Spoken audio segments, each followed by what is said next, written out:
Alamin ang latest weather update ngayon dito sa Sir Aris Official Weather News Today.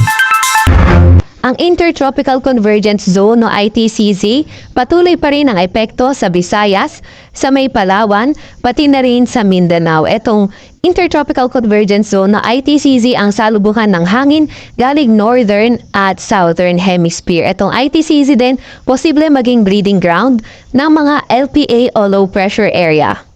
At dahil nga dyan, meron tayong minomonitor na cloud cluster dito sa may Sulusi. So, ito ay binomonitor natin at hindi natin tinatanggal yung possibility na maging isang low pressure area in the next hours o hindi kaya sa mga susunod na araw. Kaya patuloy na magantabay sa mga ilalabas na update ng Pag-asa.